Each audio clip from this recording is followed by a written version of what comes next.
Sanjeevani life care village. സാറേ നമസ്കാരം. Yes.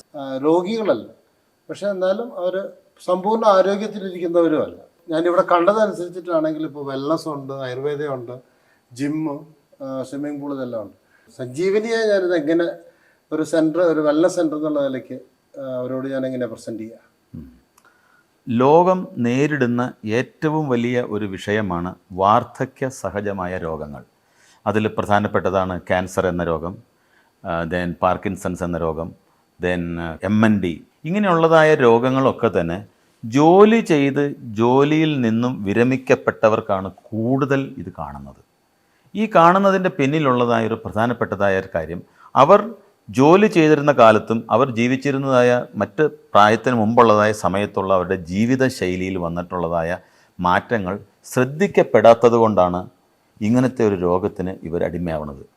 ഈ സുഖമില്ലാത്ത ഒരവസ്ഥയിൽ നിന്നുകൊണ്ട് സുഖത്തിലേക്ക് നമ്മൾ മാറണമെങ്കിൽ ഒരു മനുഷ്യൻ്റെ ശരീരത്തിൽ മൊത്തത്തിലുള്ളതായ 79 അവയവങ്ങളും കൃത്യമായിട്ട് പ്രവർത്തിച്ചു കഴിഞ്ഞാൽ നമ്മുടെ ശരീരം ഒരു രോഗാണുവിനെയും ഇൻവൈറ്റ് ചെയ്യില്ല. ആ രോഗാണുവിനെ തടുക്കാനുള്ളതായ ഒരു ചെറുത്തുനിൽപ്പ് നമ്മുടെ ആരോഗ്യത്തിനുണ്ട്.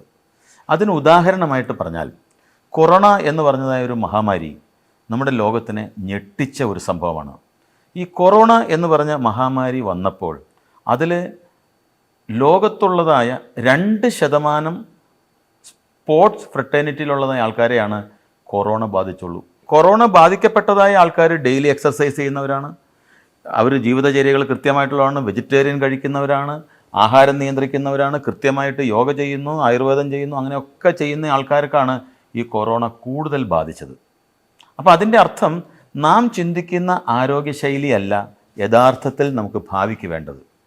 ഒരു രാജ്യത്തിൻ്റെ സമ്പത്ത് എന്ന് പറയുന്നത് ആരോഗ്യമുള്ള ജനതയാണ്. നമ്മളിവിടെ ആരോഗ്യമുള്ളതായ ജനത ആരോഗ്യമുള്ള സമയത്ത് ജോലി ചെയ്ത് ഉണ്ടായത് മുഴുവനും പിന്നീട് ചികിത്സയ്ക്ക് വേണ്ടി മുടക്കി നമ്മുടെ ലൈഫ് കളയുന്ന ഒരു സമ്പ്രദായമാണ് നമ്മളിവിടെ കൂടുതലായിട്ട് കാണുന്നത്.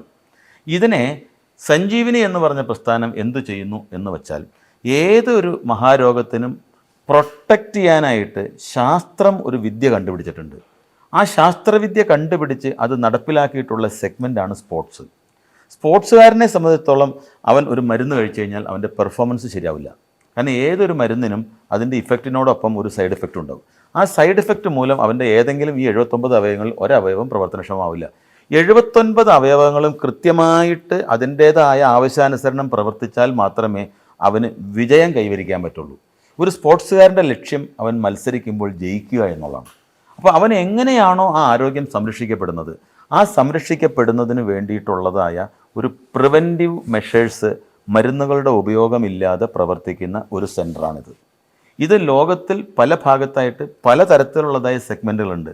ഞാൻ ഇത് എല്ലാനും ഒരു കുടക്കീഴിൽ വച്ച് ജനങ്ങൾക്ക് നന്മയായിട്ട് ചെയ്ത് ആരോഗ്യമുള്ള ഒരു ജനതയ്ക്ക് ഭാഗവാക്കാകണം, അല്ലെങ്കിൽ അവർക്ക് വേണ്ടിയിട്ട് പ്രവർത്തിക്കണം എന്ന ആശയത്തോടു കൂടി തുടങ്ങിയിട്ടുള്ളതാണ്.